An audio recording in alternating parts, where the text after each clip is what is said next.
영혼의 노숙자. 영혼의 집을 잃고 헤매고 계신가요? 영혼의 갈 곳을 잃은 고독한 방랑자들의 마음을 어루만져주는 방송 멧돼지의 영혼의 노숙자 지금 시작합니다. 영혼의 노숙자. 안녕하세요. 여러분들의 셀럽 매시입니다. 지난 한 주 잘 지내셨나요? 지난주에 이거 이반지아님이 따라해가지고 내 멘트인데도 조금 지금 그래. 그냥 부끄러워. 네, 지금 이거 3년 했는데 갑자기 오늘 조금 이렇게 부끄러운. 예, 저는 지난번에도 제가 말씀드렸지만 이제 진정령을 시작했고 50부작이잖아요. 다 봤다. 나의 눈을 희생해서 지금 50부작 다 봤고요. 그리고 이제 원작인 소설, BL 빼고 소설 마도조사를 지금 전권을 다 샀고 지금 막 가슴이 너무 지금 웅장해요. 지금 이 사랑 얘기에 지금 너무 푹 빠져가지고 정말 너무 행복했으면 좋겠고 이놈들. 그리고 이제 맨날 검색하고 이거를 또 다 보고 나서 다시 이제 초반에 제외한 장면 같은 거 보니까 너무 가슴이 뻐렁치는 거예요. 얼마나 보고 싶었을까. 네, 그런 생각하면서 거기에서 이제 그 캐릭터가 피리 부른데 지금 피리를 너무 사고 싶은 거예요. 거기에 주제가를 난 너무 지금 불고 싶은 거야. 지금 피리를. 그래서 지금 피리를 곧 살 수도 있다. 보니까 또 팔더라고요. 그 진정령이 중국에서 너무 인기가 많았어가지고 그래서 직구나 이런 거 조금 할 수도 있다. 그래서 팬분들은 할로윈 때 코스튬 입으면 어떠냐, 피리를 불면 어떠냐, 또 이런 거 기다리고 계신데 그거는 조금 생각을 해보고 만약에 한다면 또 모르겠어요. 또 할 수도 있다. 지금 요 정도 마음으로 봐서는 할 수도 있는데 하게 된다면 여러분들께 말씀을 드리도록 하겠습니다. 그리고 오늘은 저희가 이제 이 시국이니만큼 처음으로 저희가 마스크를 쓴 채로 진행을 할 거예요. 그래서 혹시 조금 음질이 그게 좀 안 좋을 수도 있는데 그 부분 약간 양해 부탁드리겠습니다. 그러면은 오늘의 게스트 앞에서 수줍게 웃고 계신 영화 69세 연출하신 임선혜 감독님 모셔가지고 이야기를 나눠보도록 하겠습니다. 안녕하세요. 안녕하세요. 네, 임선혜입니다. 69세 만든 임선혜입니다. 반갑습니다. 이거 원래 알아요. 어색한 거, 클리셰인 거 아는데 이거를 좀 해줘야지 분위기가 나는 그런 부분이 있거든요. 그 69세 영화 이제 개봉한 지 얼마 안 됐는데 한창 바쁘실 것 같아요. 개봉한 지 이제 좀 4주 됐어요. 얼마 안 돼서 코로나 요거로 치면 지금 일주일 정도 그런 느낌. 그쵸. 네. 아직 극장에 내일 아침에 영진이 통합 전산망 검색해 보는데 어제 몇 명이었지? 어제 30명도 안 됐던 것 같아요. 어제 하루. 그래서 아무튼 그러니까 거의 극장에 한두 명 봐주시는 분이 아직은 있구나. 네, 아무튼 그래서 조금 씁쓸하지만 이번 주 잘 지나서 다음 주에 조금 괜찮아지면 맞아요. 이렇게 제가 트위터를 보거든요. 69에서 보러 가야 되는데 그치.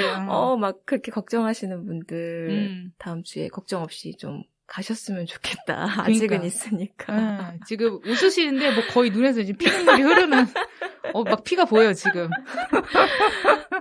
이제 저는 지금 조금 아직 좀 정신을 못 차렸어요.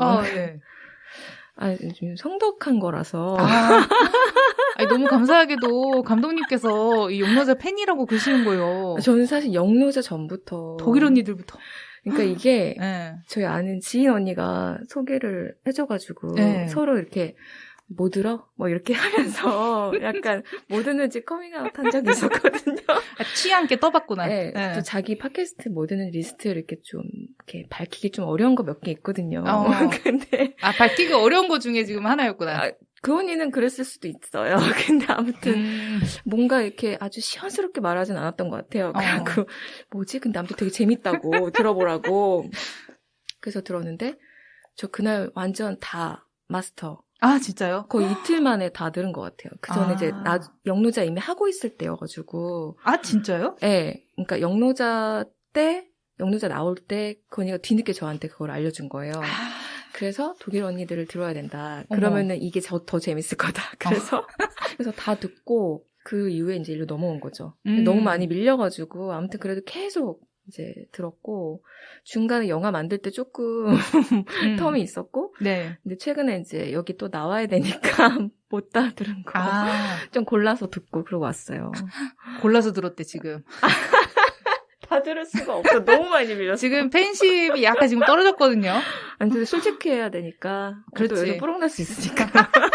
그치, 내가 딱 쳤는데 이거 못 받아치면은 바로 뽀록난다 이제 이거. 그래서 아무튼 그때 그분께서 네. 언젠가 그냥 우연히 말하다가 선희 씨 나중에 영화 데뷔하면 영노자 나가. 그래서 성덕해라. 이랬거든요. 근데 진짜 왔다. 온 거예요. 어떡해. 저희 홍보 회의하는 날 그 리스트에 영노자가 있는 거예요. 그래서 속으로 웬일이야. 그래서 계속 기다렸는데 좀 생각보다 스케줄이 좀 늦긴 했는데 그래도 하게 돼가지고 너무 떨리네요. 네. 저는 이렇게 말씀해 주셔가지고 너무 감사한 거예요. 맞아요. 그리고 사실 저희 막 트위터로 먼저 인사했잖아요. 맞아요.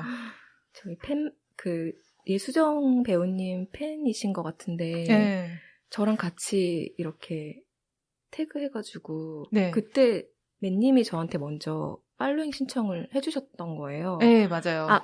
아시죠? 그때 좋아요 맞아요. 눌러가지고 그래서 웬일이야 그래서 바로 제가 막 메시지 남기고 맞아요. 안 그래도 우리 홍보 스케줄 있는데 갔으면 좋겠어요 막 이랬죠. 네, 맞아요. 그래서 서로 수줍게 약간 DM 맞아요. 계속 나누고 결국은 만났어요. 네, 떨리네요. 참. 네, 제가 이제 영노자를 통해서 저도 이렇게 약간 어떤 덕질을 하고 있는 셈인데, 이제 첫 장편 데뷔작을 지금 막 이제 내놓으신 여성 감독님들 제가 이렇게 드래곤볼 모으듯이. 한 분 이렇게 모시고 있거든요. 맞아요. 되게 앞서 좋은 분들 많이 나오셨더라고요. 또 그분들이 계셨기 때문에 또 이제 감독님이 또 오신 거 아니겠습니까? 그래서 저도 들으면서 나도 여기 나갈 수 있을까? 일단 영화나 완성하자 이런 느낌. 근데 제가 여성 감독님들 모신 게 이제 딱 작년부터니까 이게 작년에 완성이 됐죠. 맞아요. 네, 그러니까 딱 그 어떤 시기가 딱 맞았네요. 그때 김보라 감독님 나온 거 듣고 이제 계속 독립영화 감독님들 부르시는 건가? 그래서 약간 기대도 하고 있었어요. 네. 근데 어떻게 할 수가 없어. 이제 이 판에 이제 발을 한번 담갔더니 어떻게 나갈 수가 없어. 다 요쪽에 있는 그런 분들이고, 어떻게 한 분이라도 조금 메이저로 치고 나가시면은 좀 어떻게 발목 붙잡고 이거 같이 끌려 나가겠는데 막 못 가는 척 막 이렇게 가겠는데 아무도 안 나가고 여기 있다. 아직은. 네, 독립 영화로 시작하셨지만 또 이제 상업 영화로도 가실 수도 있는 그거 좀 생각하면서 더러운 상업 영화에 가십시오. 네, 그게 뭐 제 맘대로 되는 건 아니지만 가능하다. 네. 근데 진짜 뭐 매번 그렇지만 이게 이제 첫 장편 영화인데 영화가 너무 좋아가지고 또 너무 깜짝 놀란 거예요. 진짜요? 감사합니다. 정말 한국 영화에 진짜 미래가 밝다.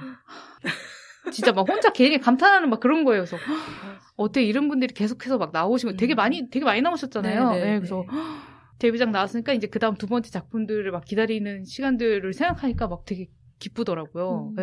감사합니다. 네. 작품 얘기도 안 했는데 벌써 두 번째 작품 막 얘기해. 아무튼 제가 뭐 이렇게 조사를 하다 보니까 감독님께서 원래는 스토리보드 작가였다고 하시더라고요. 그래서 또 되게 또 흥미로운 거예요. 이런 분은 또 없으셨는데. 그쵸.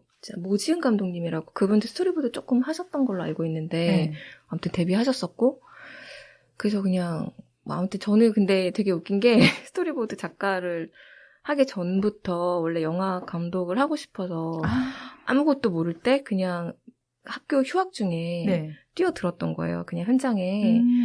근데 연출부 이제 스크립터라는 일을 했었어요. 네. 그 일을 하면서 너 미대생이니까 네가 그림 좀 그려봐.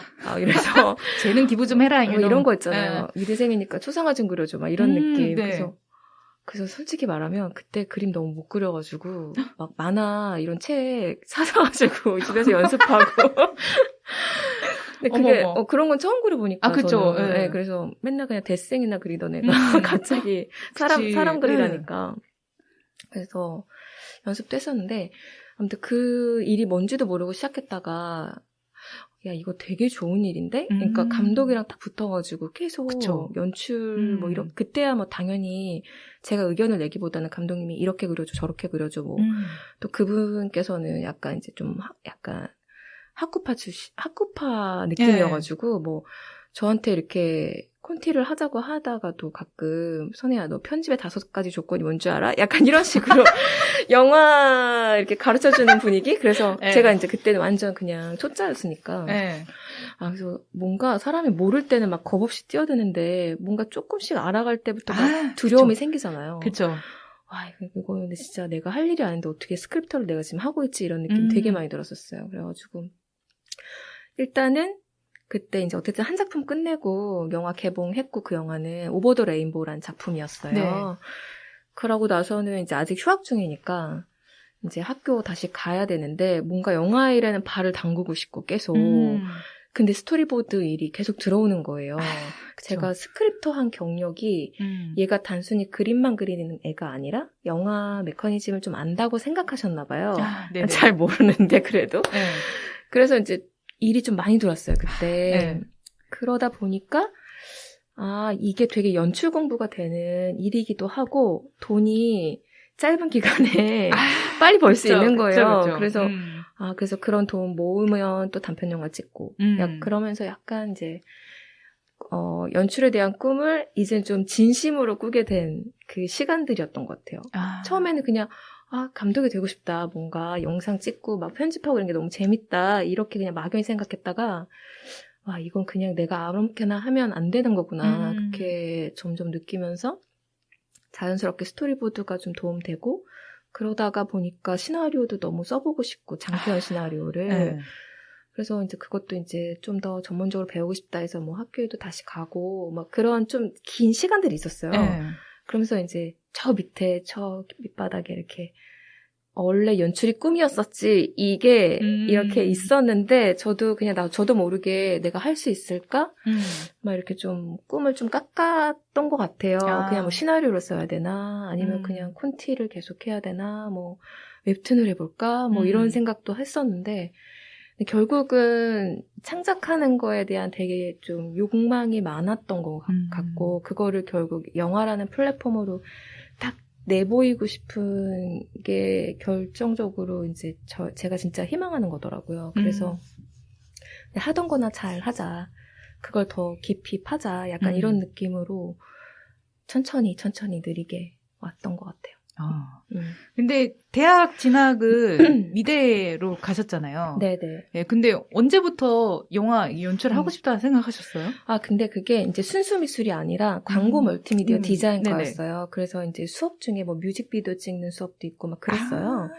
그래서 이제 물론 기존에 있는 곡을 이제 저희가 영상을 이제 연출해서 하는 건데 그거 하면서 근데 제가 이제 그때도 뭐 시네이십이나 키노, 뭐 스크린 이런 잡지를 보고 네네. 있었어요. 그래가지고 관심은 많이 있었는데 나하고는 내가 직업하고는 이렇게 딱 맞닿은 일이라고 생각은 안 했었어요. 전혀. 그쵸. 근데 이거를 직접 찍어보니까 난 현장 체질인 것 같다. 내가 회사원이 된다는 생각을 한 번도 해본 적이 없었더라고요. 똑같네요, 저랑. 그러니까. 네. 그래서 광고회사도 뭔가 결국은 입사를 해야 되는 거더라고요. 그쵸. 그러니까 그래서 뭐 사실 그렇게 자신도 없었고 그때 그랬는데 그냥 일단 저를 좀 시험해보고 싶기도 하고 저는 약간 성격이 남의 말 잘 안 듣고 내가 일단 경험해보고 그때 딱 결론 내리는 스타일인 것 같더라고요. 그래서 일단 무작정 휴학 하고 현장에 가보자 이렇게 해서 그냥 왔던 것 같아요. 여기까지. 되게 오랜 시간 걸려서 진짜 온 거네요. 네. 그러니까 뭐 만약에 감독이 돼야지라고 이거를 막 너무 선명하게 목표를 잡고 있었으면 아마 더 빨리 포기했을 수도 있어요. 근데 그냥 내가 지금 할 수 있는 일들을 그냥 하다 보니까 자연스럽게 여기까지 온 것 같고, 근데 이제 중간에 아주 큰 포기의 순간은 있었죠. 이제 결혼과 출산으로 뭔가 이렇게 누가 이제 결혼하고 애도 있는데 누가 영화 감독을 시켜주겠어. 관심 없겠지 뭐 막 이렇게 생각을 했던 적도 사실 조금 있었던 것 같은데, 그래서 그때 정말 멋모르고 웹툰을 시작했다가 사실 연재를 하긴 했었어요. 한 15회 정도 이렇게 했었는데, 진짜 이거 농담처럼 하는 말은 진짜 아니고 웹툰 작가님들 너무 존경하게 된 거예요. 솔직히 말해서 저는 웹툰 감독이 더 쉬운 것 같아요. 그래요? 그게 진짜 매주 하나씩 올리는데 그 양이 엄청나잖아요. 네, 그러니까 그분들은 그림을 다 책임지는 건데 거기에 단순히 그림이 아니라 어떤 하나의 세계를 완성하는 거라, 주인공이 예를 들어서 뭐 어떤 숟가락을 들지, 어떤 옷을 입힐지, 그런 또 각자 캐릭터들마다 뭐 여러 가지 다양하게 다 역사가 있는데 그게 이제 어쨌든 다 만들어야 되는 건데, 영화는 시나리오 잘 써놓으면 이제 각 분야에 되게 전문가들이 나는 신인이어도 그들은 전문가들을 만날 수 있잖아요. 더 많은 경험 많은. 그런 사람들의 그런 능력을 막 120%, 막 200% 끌어낼 수가 있고, 나는 거기서 선택만 하면 되고, 이런 경우들도 있거든요. 물론 이제 제가 뭔가 제안을 먼저 하면 훨씬 더 좋은 게 많이 나오지만, 근데 아무튼 그런 게 뭔가 협업하는 게 있어서 그 시너지가 막 이렇게 폭발되는 경우들을 볼 때 되게 막 카타르시스 느끼는데, 웹툰은 그냥 혼자 진짜 거의 그쵸, 다 해야죠. 그래서 그때 사실 임신 중에 했었어요. 근데 제가 너무 사실 이제 원래 성격도 이렇게 뭐 하나 하기 시작하면 잘 안 일어나는 편인데, 그 웹툰 할 때 너무 앉아서 그 스트레스를 다 감당해서, 제가 이제 병원에 가면은 중간중간 이제 아이 확인하러 병원 가야 되거든요. 근데 제가 앉아있으면 사람들이 저 옆에 와가지고 임신 중독증인 줄 알았어요. 다리가 진짜 코끼리 다리였어요. 남들은 막 수영하고 뭐 필라테스 하고 뭐 이렇게 막 뭔가 요가도 하고 막 이랬는데, 그럴 시간도 일단 없었고 막 압박감이 커가지고 그래서 그래서 그때 아무튼 엄청 힘들었던. 네. 그래서 그 로마 면허 맞나요? 네. 그래서 제가 이거를 보려고 그랬는데 볼 수가 없죠. 안 나와가지고 지금 아마 어디선가 있다가 내렸을 것 같아요. 네. 조금 아쉬웠습니다. 언젠가 볼 수 있게 된다면 네네네. 찾아보는 것으로. 그럼 이제 영화 얘기를 좀 해보려고 하는데, 뭐 이미 많은 분들이 알고 계실 것 같은데, 또 혹시 모르시는 분들도 계실 수 있으니까, 네, 영화 69세 어떤 영화인지 조금 소개해 주시면 좋을 것 같아요. 29세 남성이 69세 여성을 이제 성폭행한 일이 있는데, 이제 거기에 이제 피해 여성인 69세 효정이라는 인물이 처음에는 어쨌든 성폭력 사건을 이제 신고를 해요. 근데, 예상과 다르게 이제 뭔가 그런 부분에 대해서 믿지 않고 자꾸만, 다른 것들의 장애물들이 많이 생겨서, 결국은 다시 또 스스로 좀 포기하게 되는, 그러니까 수면 아래로 좀 가라앉는 그런 일들을 겪게 돼요. 근데 이제 후에 그럼에도 불구하고 다시 용기 내서 세상에 이제 고발장을 띄우는 그런 이야기라고 볼 수 있을 것 같아요. 네. 이 주제가 되게 또 무겁잖아요. 네. 네, 뭐, 그쵸. 뭐, 무겁다면 무겁고. 그러니까 진짜, 사실 뭐 성폭력 문제는 저희가 기사로도 매일매일 몇 건씩 하고 있잖아요. 네. 네. 근데 또 그런 와중에도 또 노인 여성의 성폭력 문제는 진짜 좀 더 사각지대에 놓여 있으니까. 네. 사실 이런 이야기를 다룬 영화가 잘 없잖아요. 네. 없더라고요, 진짜 찾아봤을 때. 그래서 어떻게 이 이야기를 영화로 만들어야겠다 생각하셨는지.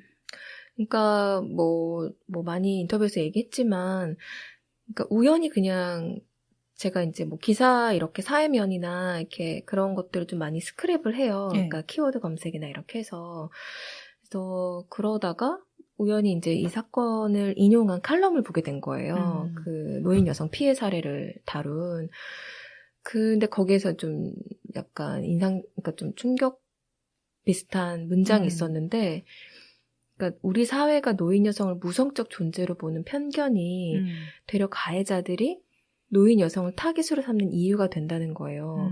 오히려 뭐 지금 사실 뭐 최근에 영화 개봉했을 때 막 말도 안 된다, 이거 뭐 판타지냐, 뭐 무슨 소설 쓰냐 막 이랬었잖아요.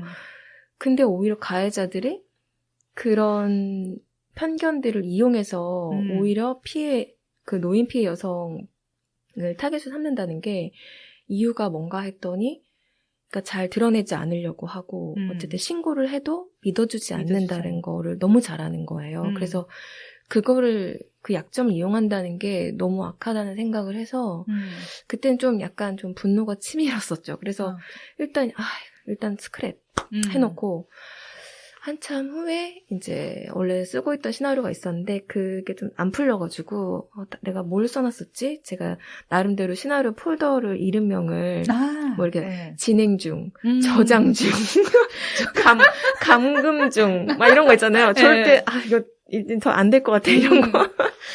근데 아무튼 다 이렇게 또 클릭해서 열어봤어요. 근데 이제 스크랩 해놨던 이 이야기가 그때 스크랩만 했던 건 아니고 스크랩을 해두고 약간의 이제 시놉시스 정도는 좀 정리를 해놨었어요.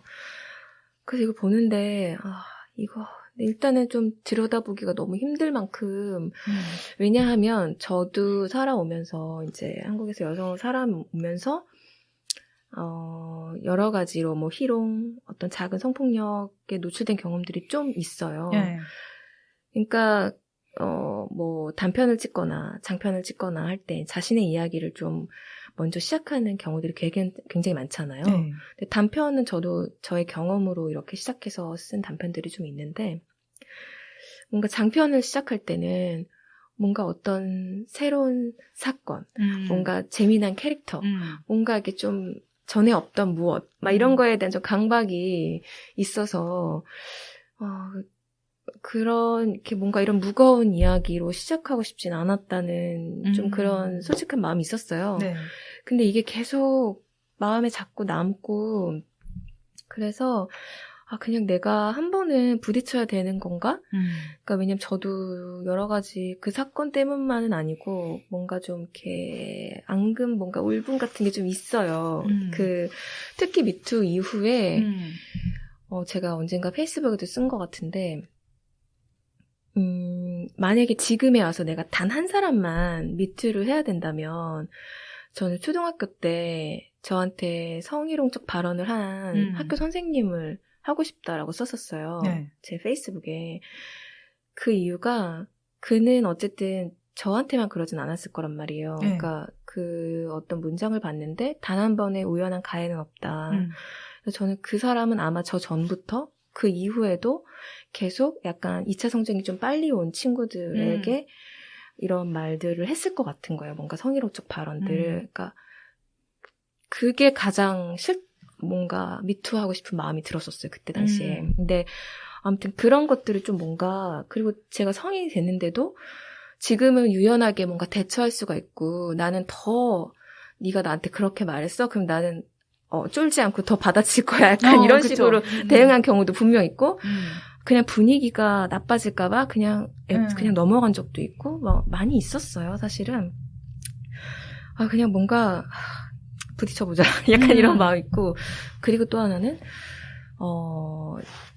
그냥 제가 좀 장년 여성이 나온 영화들, 그러니까 특히나 유럽 영화들, 굉장히 좋아해요. 그 뭐 아무르 뭐 그 이자벨 뷔페르가 나왔던 영화들은 대부분 좋아하고, 네네. 샬롯 램플링이라는 배우가 나온 영화도 그렇고, 뭔가 그냥 계속 그냥 그런 게 있었어요. 왜 한국에서는 저게 장년 여성이 주인공으로 나온 막 이렇게 포스터의 전면에 딱 이렇게 걸려도 호감이 가는 이야기들이 왜 없을까? 그런 누구의 엄마, 뭐 할머니 이런 게 아니라 그쵸. 그냥 그녀의 삶에 대한 영화를 좀 풀어보고 싶은데 약간 그 욕망이 좀 있었어요. 근데 뭐 여기에서 이제 이거 사건을 보면서 그냥 이 한 여성을 좀 그리고 싶다는 생각을 했었어요. 그래서 또 마침 주변에 어쨌든 성폭력 다룬 영화들 봤을 때 남이 하지 않은 이야기, 그러니까 뭐 여러 가지 많이 있었잖아요. 한국에서도 그런 네. 이야기들이. 근데 노인 여성 피해 사례를 다룬 영화는 국내도 국외도 저희 거의 찾아보지 네. 못했거든요. 그래서 뭐 창작자로서는 어쨌든 좀 남이 하지 않은 이야기에 좀 관심을 갖는 거는 당연한 것 같아서 그런 것들이 여러 가지가 그냥 아주 자연스럽게 제가 이제 하게 된 계기인 것 같아요. 뭔가 하나만 딱 이렇게 꼬집어서 말하기는 좀 애매한 것 같아요. 뭔가 여러 가지 것들이 작용한 것 같아요. 근데 또 되게 시기가 잘 맞아 떨어진 것 같아요. 네. 지금 좀 페미니즘에 사람들이 관심도 높아지고, 예, 어떤 여성이 주인공인 영화, 되게 다양한 여성상을 보여주는, 예, 그런 영화들을 지금 굉장히 관객들이 원하고 있는 시점에, 예, 딱 이게 뭔가 잘 맞아 떨어진 것 같아요. 예. 그러니까 이게 사실은 2013년부터 사실 생각을 하고 계속 쭉 그냥 아주 그때부터 달려온 건 아니죠. 네. 근데 2016년부터 본격적으로 썼다고 봐야 되는데 이제 미투 전과 후에 어떤 이 시나리오를 보는 반응은 좀 달랐던 것 같아요. 사람들이. 그래서 어쨌든 뭐 그런 면에서 조금 더 관심을 보여주셔가지고 여기까지 온 것 같아요. 네. 저는 이제 아까도 잠깐 녹음 전에 말씀드렸는데 이 69세라는 영화가 나왔을 때 너무 보고 싶다라는 생각이 처음 딱 들었어요. 보자마자. 근데 이거를 너무 힘들 것 같다. 예, 이거 나의 이 멘탈이 견딜 수 있을까 이 이야기를. 그러니까 사실 이제 줄거리만 이렇게 간략하게 소개되어 있는 것만 보고 이 이야기가 어떻게 전개될지 정확하게 알 수가 없잖아요. 예, 그래서 조금 주춤하게 되는 부분들이 있더라고요. 근데 제가 주변에 친구들이랑 얘기해보니까 비슷하게 생각하는 친구들이 좀 있더라고요. 나도 너무 보고 싶은데 지금 안 그래도 안 좋은 일이 계속 생기고 있는데 이거를 내가 버틸 수 있을까? 그런 마음으로 조금 주춤하는 친구들이 있더라고요. 근데 그래도 물론 이제 여성 감독님께서 연출을 하셨으니까 어떤 그런 믿음은 있었어요. 이거 막 어떤 그런 사건의 장면들을 아주 막 선정적으로 막 표현한다거나 그런 건 없을 거라는.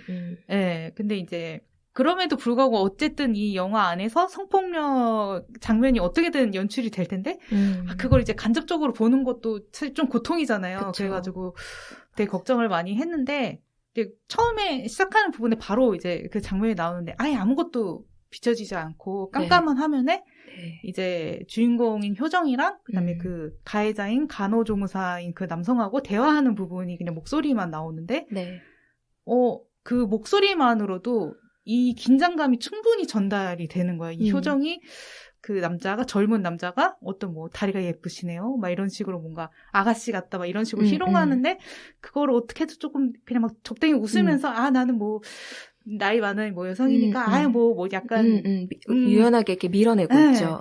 이게 웃음으로 약간 이렇게 하려고 하는데도 불구하고 긴장감이 좀 거조되는. 그래서 이거는 이제 처음에 시나리오 쓰실 때부터 이런 식으로 표현하려고 생각하신 건지 더 궁금하더라고요.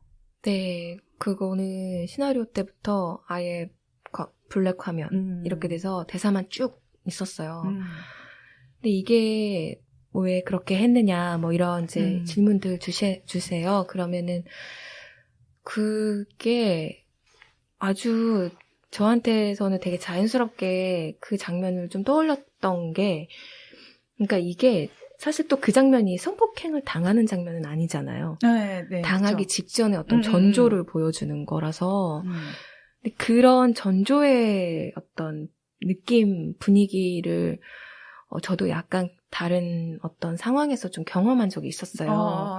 근데 정말 너무너무 무서웠었거든요. 맞아요. 이게 그래서 지금도 그때를 생각하면 제가 아주 어렸을 때였어요. 초등학교 4학년 때쯤이었어요. 네. 그래서 그때 왜 그 사람을 그렇게 그냥 보냈을까? 이게 되게 아주 다 얘기해도 되나? 아무튼 가까운 저랑 아주 가까운 사람은 아니지만 가까운 분의 가까운 사람이었어요. 그래서 근데 어쨌든 이제 엄마가 이제 이렇게 됐는데 이거를 나중에 그러면 경찰서에 가서 이렇게 이런 상황들을 얘기해야 되는데 괜찮겠냐고 이렇게 말했을 때 제가 싫다고 했거든요, 그때. 근데 지금 가끔 그때로 돌아가면, 그러니까 가끔 이런 생각도 들었어요. 엄마는 내가 싫다고 해도 그거를 그냥 데려가서 그놈을 잡았어야 되는데, 그러니까 일이 일어나진 않았는데, 일이 일어나기 전에 그게 딱 끝났어요. 그러니까 그 어떤 상황이 있었어요. 그거를 딱 파해준 상황이 있었는데, 그래서 그게 가끔 이렇게 떠올라요. 그 장면이. 근데 그때가 너무 무서웠었거든요. 막, 진짜 몸이, 이 턱이 무서워, 이렇게 턱. 네. 이렇게 몸이 막 부들부들 떨렸었어요. 근데, 아무튼, 다행히도 아주 잘 모면을 했는데, 그때 기억으로 쓴 거예요, 사실. 그 느낌은. 그래서 아주 지금 처음으로 경험담이라고 말을 하는 거거든요. 사실 이제, 그동안 이제 인터뷰 할 때는, 네, 영노자니까. 어려운 이야기들 감사합니다. 근데 사실 저뿐만 아니라 같이 또래 친구들하고 이야기를 해보면은 저랑 비슷한 경험도 꽤 많아요. 저도 있어요. 네.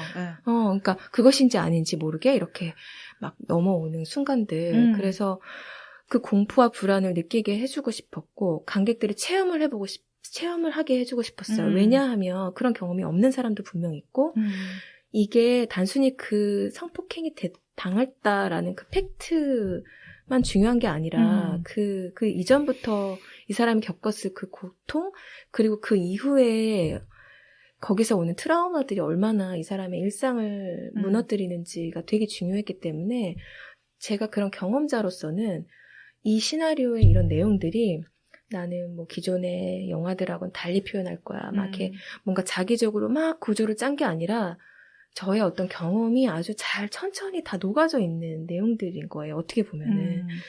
그래서 이제 그게 이제 첫 번째 이유인 거고, 두 번째는 이제 말하다 나왔지만 기존에 이제 성폭력 다룬 영화들에 굳이 저걸 똑같이 재현할 필요가 맞아. 있을까? 왜냐하면 그 사건은 우리가 사건이 있었다 기사로 접했을 뿐이지 실제 그 상황 모르잖아요. 그쵸. CCTV를 보는 것도 아니고.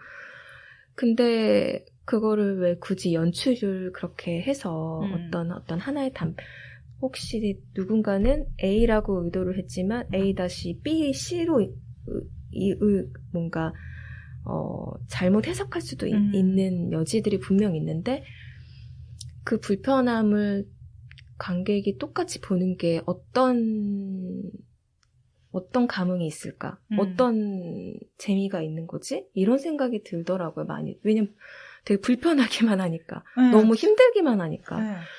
그래서 그걸 많이 지향하고 싶었기 때문에 다른 식으로도 충분히 그 상황을 느끼게 할 수는 있다. 라는 생각으로 이제 그렇게 처리를 했어요. 근데 이제 그 일을 겪고 나서 바로 경찰서에 가는 거는 아니잖아요. 네, 하루 정도 생각을 해보다가 그래도 이건 아닌 것 같다라고 생각을 해서 저는 이제 때때로 이제 그런 물음을 하시더라고요. 영화 속 효정은 굉장히 주체적으로 이렇게 현실에서 잘 없는 뭔가 끝까지 포기하지 않고 하는데 왜 그런 인물로 그렸냐라고 하시는데 저는 그 질문부터가 되게 어떤 노인 여성을 타자화해서 이 사람이 하나의 인격체로서 당연히 주체적으로 자신의 삶을 뭔가 이렇게 나아갈 수 있는 인물인 건데 왜 노인 여성이라고 그렇지 못할 것이라고 생각하는가가 전 되묻고 싶었어요. 그리고 이제 영화라는 어떤 생리 자체가 내가 말하다가 계속 뒤로 나가서 잘 안 들리는 거 아니겠죠? 근데 네. 그 모든 영화의 주인공은 다 영화 처음과 끝이 다르잖아요. 그러니까 성장을 하기 마련이잖아요. 그래서 효정도 결국은 성장을 하게 그려진 건 맞고 근데 그게 이 효정이라는 인물이 완전히 그렇지 않은 인물인데 뭔가 그 단차가 굉장히 크게 바뀐 사람이냐 저는 그렇지 않다고 생각하거든요.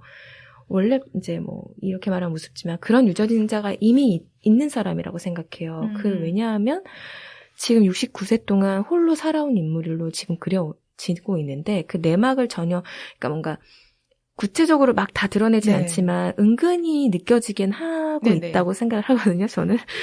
그래서 자신이 누군가에게 피해를 주지 않고 자기가 일을 해서 돈을 벌고 자기 주변을 정리하고 피해를 안 주려고 되게 이제 독립적으로 뭐 깔끔하게 이렇게 하려고 하는 그런 모든 것들. 그리고 분명히 어떤 힘든 부분이 있을 때 그걸 숨기는 게 아니라 정신과를 찾아가서 우울증 약도 처방받고 거기에만 의존하고 싶진 않으니까 운동을 해서 그쵸. 나름대로 되게 부단히 노력하는 사람이라고 생각하거든요.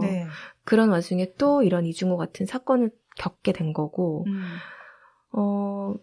그래서 그런 인물이었기 때문에 비록 중간에 내가 뭐 또 뭔가를 해보려고 했지만 세상의 눈이 그렇게 하지 못하게 하는구나라고 했을 때 포기라기보다는 뭐 약간 1부 후퇴? 뭐 2부 후퇴 정도 일단 좀 잠깐 이렇게 정체된 시간이 있었다고 생각해요. 그러다가 다시 이제 용기를 낸 건데 그래서 그렇게 이제 인물을 그리게 된 거죠. 네. 또 원래 그 다음날 이제 퇴원을 하고 혼자 퇴원을 하고 수영을 하잖아요. 원래 다니던 맞아요. 수영을 먼저 갔다 오잖아요. 그래서 저는 그런 부분들이 그냥 그런 일을 겪었지만 일단 담담하게 일상생활을 유지하려고 되게 노력을 하고 있는. 그렇죠. 그리고 뭐 일단은 뭐 증거물을 좀 숨기려고 하는 이유도 있었겠지만. 근데 초반에 매님 되게 잘 읽으셨네요. 그러니까 원래 시나리오에는 그러니까 이게 이렇게 처음에 이제 첫 장면에 보면은 이렇게 수면 위로 이렇게 딱 떠가는 모습이 나오고 그 다음에 이제 수영장에서 마치 동인이 수영하러 왔다가 새벽 수영 왔다가 만나서 이렇게 태어나는 건데 가끔 사람들이 그게 병원에서 태어나는 모습으로 착각하시는 분들도 있더라고요. 그건 아닌데 뭐 나중에 어차피 수영장 또 주차장이 나오니까 그래서 두 가지 이유였던 것 같아요. 하나는 어쨌든 이제 그 증거물을 조금 은폐하려고 일단은 잠깐. 그래서 자기 사물함에 넣으려고 왔었고 또 하나는 말씀하신 대로 어쨌든 괴로우니까. 괴로울 때 약도 먹을 수 있지만 내가 운동으로 그거를 좀 극복해 보려고 몸을 움직이려고 실제로 어떤 힘들 일이 있을 때 운동으로 땀을 흘리면 조금 좀 환기가 되는 느낌이 있더라고요. 저도 좀 개인적으로 그런 걸 느끼는데 그래서 아무튼 효정도 그런 어떤 일부분이 있지 않았을까. 그래서 그렇게 표현을 했었죠. 초반에도. 그리고 저는 이제 워낙 좀 뭐랄까 그래도 강인한 느낌이 있어서 혼자 안고 가지 않을까 싶었는데 이제 같이 생활하고 있는 이제 동거인한테 같이 가달라고 하잖아요, 경찰서에. 그래서 이제 가서 이제 가해자 이제 신원을 조회를 해보니까 84년생, 그래서 29살이라고 나오니까 그 경찰들이 굉장히 무례한 언행들을 하잖아요. 근데 84년생이라고 하니까 바로 미친놈의 새끼, 이런 말을 하는데 이게. 근데 또 바로 막. 근데 이게 그러니까 뭐 어떻게 이런 할머니한테 그런 마음을 품었냐 이 미친놈의 새끼. 그러니까 이런 게 되게 그 가해자를 조롱하는 말이기도 하지만 또 그게 동시에 이제 피해자인 효정을 조롱하는 말이기도 하잖아요. 그렇죠. 그리고 뭐 이제 뭐 더 이제 신원 파악을 해보니까 뭐 병원의 간호조무사인데 심지어 뭐 친절 담당이라고 하더라. 근데 뭐 친절이 과했네. 막 이런 식으로 나오는 게 듣고 있는데 너무 화가 나는 거예요. 근데 이제 실제로 나이 차가 나니까 이제 믿겨지지 않으니까 자기들은 이제 그냥 이렇게 막 말이 쏟아져 나오는 건데 뭐 CCTV가 있었더라도 어찌됐든 여성은 자신이 성폭력을 당한 걸 증명을 했었어야 될 것이라고 말을 하긴 하잖아요. 네, 네, 근데 네. 이게 노년의 여성일 때 얼마나 더 믿게 만들기가 힘든지 네, 그런 게 되게 많이 느껴지더라고요. 네. 그러니까 제가 이제 칼럼을 봤을 때도 믿어주지 않고 신고를 해도 이제 그러니까 신고를 해도 믿어주지 않는 부분이 있는 건데, 그러니까 그 사실 젊은 여성이라고 해도 그러니까 뭐 젊은 여성이라고 해도 성폭력을 당했을 때 바로 당당하게 경찰서 가자 그래가지고 막 저 신고를 했습니다 이렇게 하기 힘든 거잖아요. 사실은 누구나 다 성폭력을 당했을 때 여러 가지 것들을 생각하기 마련이에요.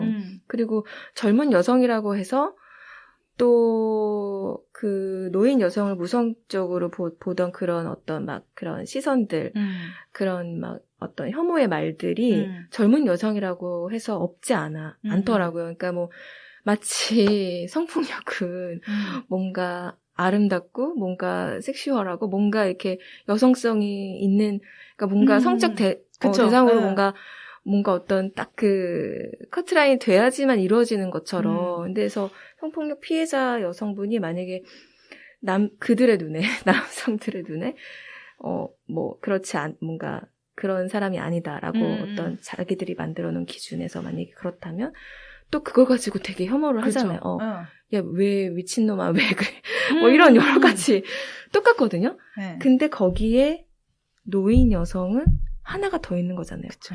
범죄를 당한 사실 자체도 믿지 못하는 정말 거지 같은 이런. 그쵸. 이게 어쨌든 이 영화가 기존에서 이제 뭐 성폭력을 다룬 영화들에서 물론 이제 젊은 여성이라고 해서 우리가 이제 뭐 여러 가지 의심을 하기도 하잖아요. 뭐 피해자다움에 그쵸. 대한 것들 뭐 그거를 증명을 해야만 하는 어떤 좀 숙명 같은 게 또 있고 진짜 막 참 애매하죠. 차라리 묻지마 폭행 맞았어. 그러면 끝나는 거죠. 상해라도 딱 뭐 이렇게 딱 티나는. 그러면은 막 그런 건데 이게 성폭력이라는 게 되게 애매한 지점도 있긴 하고 실제로. 근데 아무튼 그러니까 제가 시나리오 쓰면서도 이거 너무 이렇게 막 너무 과한 대사 아니야? 이런 그렇진 않았어요. 그런 느낌을 설마 이렇게까지 해야 돼? 이런 그런 거 있잖아요. 네네네. 근데 이제 제 기사나 특히 69세 기사에 달린 댓글을 보면 이거는 약했네. 약했어. 맞아요. 영화 대사가 더 약했네. 네, 사실 뭐 그렇게 상스럽게 뭐 표현된 것도 아니고. 그래서 너무 진짜.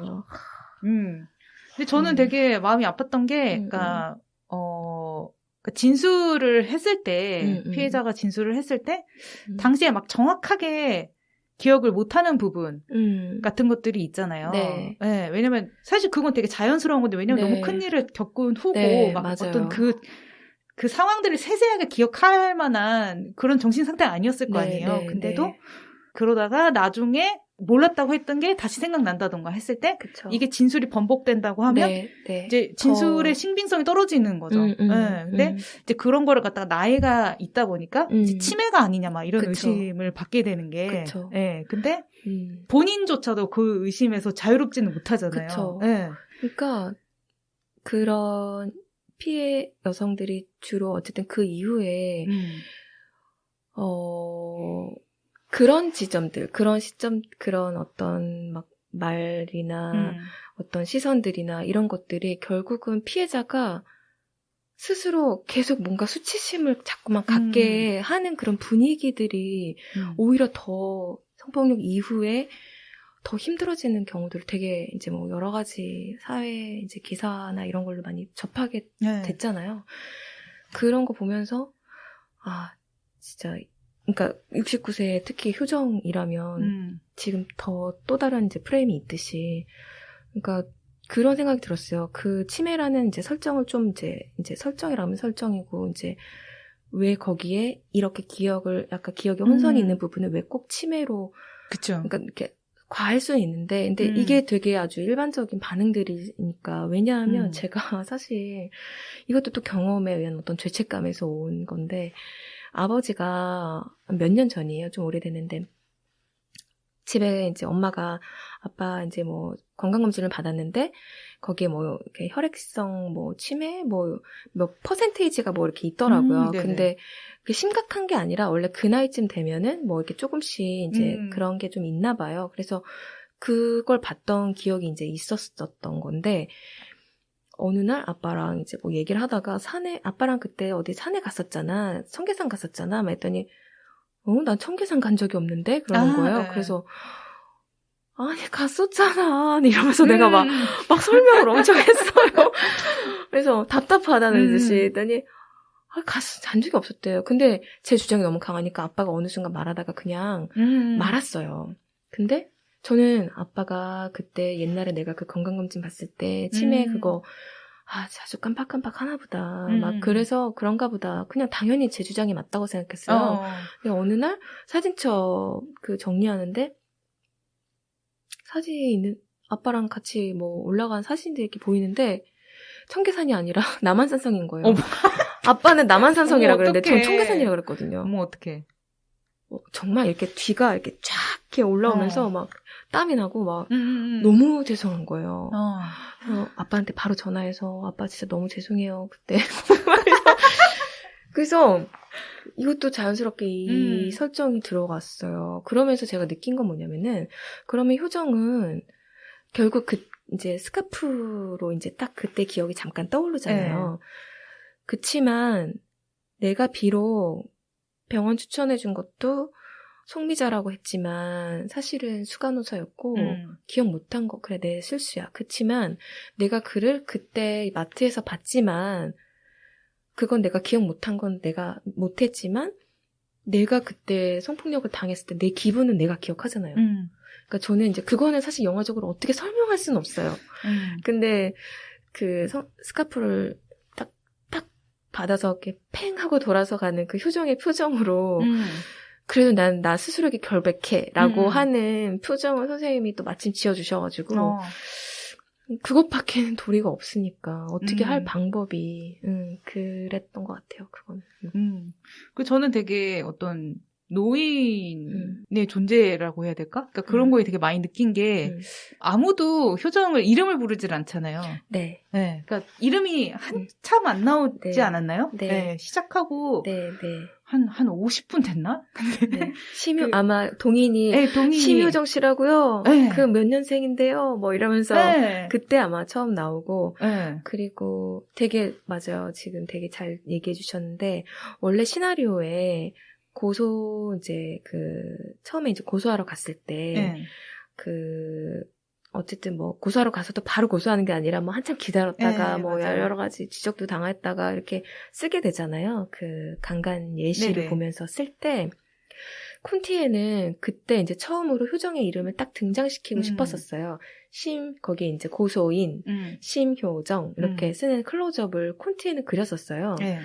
근데 그날 현장에서 그게 첫날 촬영이었거든요. 근데 뭔가 그리고 모르겠어요. 그냥 찍어놨다가 안 써도 되는 건데 그냥 안 찍었어요. 왜냐하면 비로소 마지막에 효정이 심효정 69세라고 여러분도 지금 어떤 우리 주변에 있는 아주 많은 그냥 누구를 딱 대입해도 될 만한 그 69세의 어떤 여성을 보고 계십니다. 근데 이 여성은 69세 심효정이라는 사람입니다가 마지막에 나오는 게 더 좋겠다는 생각을 했었어요. 왜냐하면 이게 가끔 이제 어떤 하나의 개별 사건으로서 이 영화를 바라보면 누군가에게 특별하게 일어난 일? 뭐 심지어 이제 이중호한테도 때때로 어떤 분들은 이 사람이 너무 평범해서 조금 그랬다 뭐 이런 얘기 하는데 저는 되게 의도된 거였거든요. 그 사람 자체도 너무 우리가 흔히 봐왔던 뭐 약간 변태성이 있다던가 뭐 사이코패스적인 느낌이 있다던가 이걸 보여주면 그냥 어떤 하나의 특별하게 벌어진 사건으로만 보여질 것 같아서 최대한 특히 이제 효정도 마찬가지지만 그 이름을 명명하는 데 있어서 그 후반부에 강조점을 찍는 게 좋을 것 같아가지고 일단 거기서는 안 찍었어요. 찍지도 않았어요. 네, 그래서 이름조차도 일단은 그랬다가 나중에 동인이 부르는 걸로 나오긴 하는데. 네. 그래서 보통은 젊은 사람이 나오면 극이 시작하고 얼마 안 돼서 이름 분명 알게 되는데 네. 뭐 동인도 그렇고 효정도 그렇고 아무도 이름을 부르지 않고 그쵸. 할머니, 할아버지, 뭐 네. 아저씨, 뭐 네. 아주머니 이러니까 뭔가 그 개인이 되게 지워진 느낌이 네. 많이 들더라고요. 네. 그게 되게 그렇지 않아도 그 얼마 전에 어떤 그 어디 그래서 그때 허남웅 평론가님이 네. 그 뭐 이름을 지운 세대라는 어떤 그런 제목으로 글을 써주셨는데 되게 좋았어요. 그 글이 저는. 그러니까 정말 주변에 제 뭐 부모님도 그렇고 그 이름이 불려지기는 쉽지 않잖아요. 네. 저만 해도 이제 뭐 유치원 선생님들 사이에서도 그냥 라온이 엄마, 뭐 아무튼 여러 가지로 불리는데 그런 것처럼 노인이면 더더욱 이제 그 자신의 이름이 좀 지워진 상태로 지내는 건데 그래서 결국은 그게 끝에 효정이 스스로의 어떤 존엄을 깨닫고 동인도 마찬가지로 그럴 때 자기 이름 그러니까 동인도 어쨌든 시집에 네. 남동인 이렇게 나올 때 그때서야 비로소 그분의 이제 그 네. 주인공의 이름이 나오잖아요. 마치 그렇게 좀 자연스럽게 우리가 이제 이름을 알게 되는 그런 건 좀 의도를 했던 것 같아요. 네. 한참 기다렸어요. 이름은 언제 나오나 확인하고 몇 분이지? 맞아요. 확인하고. 근데 사실 그냥 젊은 네. 사람들의 주인공 영화 볼 때는 우리가 뭐 저 사람의 이름이 무엇인지에 대해서 궁금하지 않아도 계속 회자가 되니까 그냥 자연스럽게 이렇게 탁탁탁 이렇게 오는데 영화 볼 때 저 사람의 이름이 뭐지가 관객들이 과연 궁금했을까? 이런 생각은 또 들어요. 그냥 노인이고 그치. 뭐 노인 두 사람이 주인공인 영화구나 이렇지. 그랬을 것 같아요, 왠지. 그 남매의 여름밤 지난번에 이제 윤단비 감독님 나오셨을 때도 극 중에 할아버지의 이름이 한번 나오는 순간이 있어서 제가 갑자기 그 이름이 뜨는 순간 되게 낯설게 느껴졌거든요. 그냥 할아버지인데 갑자기 맞아. 이름이 뜨니까 어떤 한 개인으로 보여가지고 맞아요. 근데 그게 스포여가지고 그래요? 그렇구나. 네. 굉장히 아쉬웠습니다. 네, 그러면은 저희 이야기 한지 한 40분? 뭐, 요 정도 된 것 같아가지고, 여기에서 잠깐 쉬고, 이어서 이야기 나눠보도록 하겠습니다. 네. 광고 듣고 올게요. 10개의 몸, 10개의 오르가즘. 각기 다른 우리 몸에 맞춰 다양한 방식으로 즐거움을 주는 섹스토이. 아직 오르가즘이 뭔지 잘 모르시겠다고요? 파트너와의 평범한 관계에 색다른 자극이 필요하신가요? 손으로 하는 자위 이제 지겨우시다고요? 혼자 고민만 하지 말고 지금 피우다 언니에게 물어보세요. 피우다는 다양성을 고려해 꼼꼼하게 제품을 고르고 올바른 사용법을 제안하는 라이프스타일 샵입니다. 오프라인 매장은 서울 해방촌에 위치하고 있고 온라인 쇼핑도 가능합니다. 영노자 청취자들의 오르가즈믹한 라이프를 위해 적립금도 2배로. 홈페이지 piuda.com piooda.com에서 회원가입 시 추천인의 영노자를 입력하면 현금 같은 포인트를 2배로 드립니다. 기술과 감각의 조화가 만들어내는 색다른 오르가즘의 탐험. 지금 피우다에서 시작해보세요.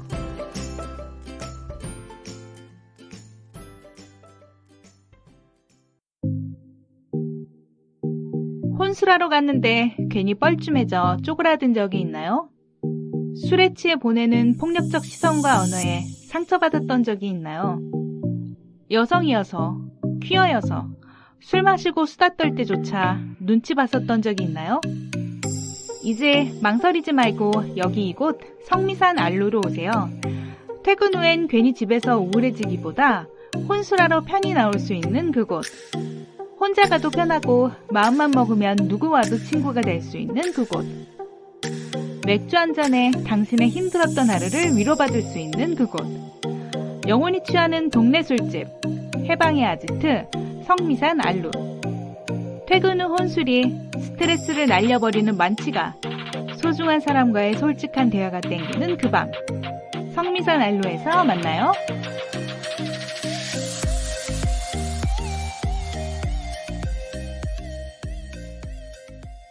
네, 그럼 저희 잠깐 쉬면서 광고 듣고 왔습니다. 피우다 온라인샵 가입하시는 분들께서는 추천인에다가 MATT 입력해 주시면 현금처럼 쓸 수 있는 적립금을 2배로 주신다고 하니까요. 많은 분들 가입해 주시면 좋겠고요. 또 이게 매장에서도 말씀을 해 주시면은 바로 할인을 해 주신다고 해요. 그래서 매장으로 가시는 분들도 처음 구매하시는 분들은 꼭 이거 말씀을 해 주시면 좋을 것 같습니다.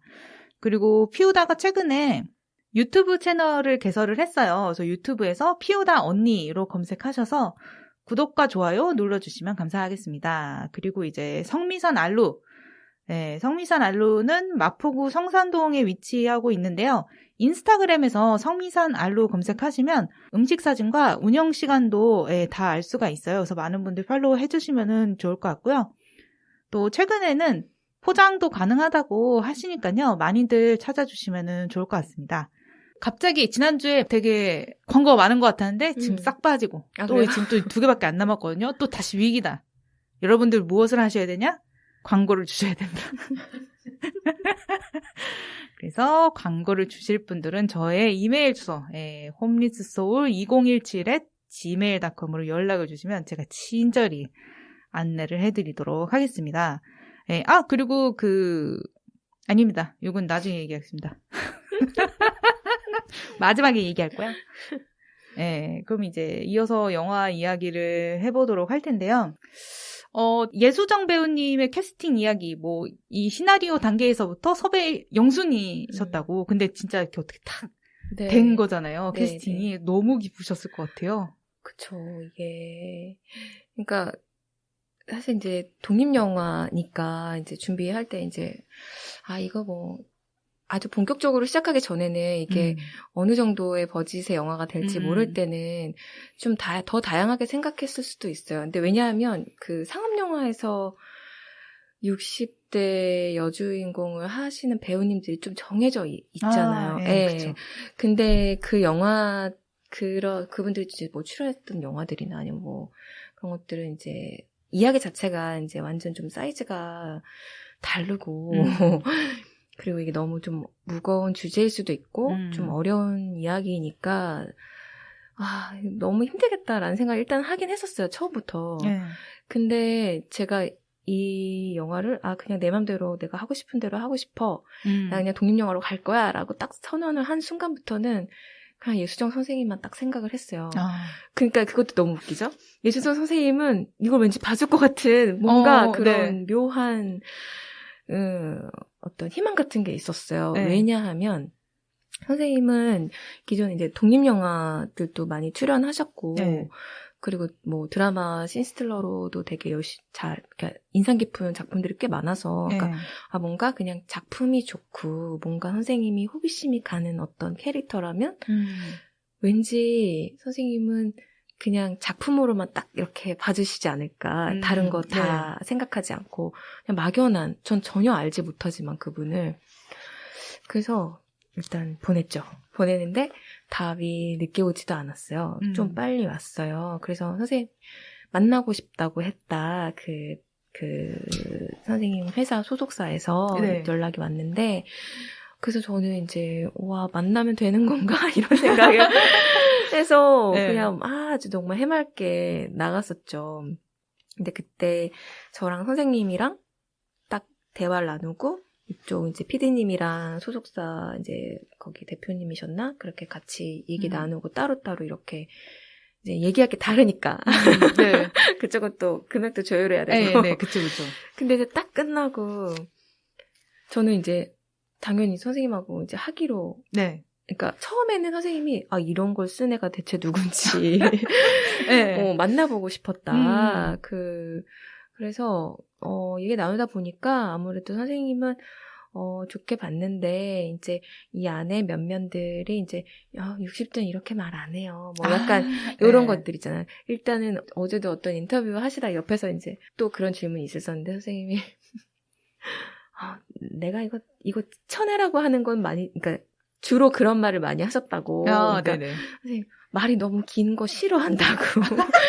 그러니까 너무 힘든 거야. 그래서 우린 말을 짧게 해. 막 약간 이런 식으로 많이 하셔서 제가 대사가 좀 더 이렇게 컴팩트하게 이제 바뀐 거 있고, 아무튼 그러면서 처음으로 이제 소망했던 그 배우님이랑 딱 하게 된 거여서 운이 일단 좋았고, 네. 더불어 기주범 선생님도 네. 제가 마음속 1순위였는데 그분의 스케줄 때문에 안 돼서 포기했었는데 네. 선생님이 오히려 이 역할은 기주범 선생님 어때요? 이렇게 말씀하셔서 사정을 얘기했더니 그래도 혹시 모르니까 한 번 더 전화해보라고 그래서 연락을 했는데 그 영화가 홀드된 거예요. 그래서 와 이거 운명이다. 그래가지고 바로 연락해서 또 바로 만났죠. 네. 그러니까 뭔가 캐스팅이 어렵지가 않았어요. 그러니까 되게 좀 그래도 잘 원하던 대로 하게 됐고, 저는 두 분을 딱 이렇게 매칭해서 그림을 생각해 본 적은 그냥 사진으로만 이었는데, 좀 이렇게 말씀드리면 좀 그렇지만, 두 분이 딱 서 있을 때 어떤 밸런스가, 네.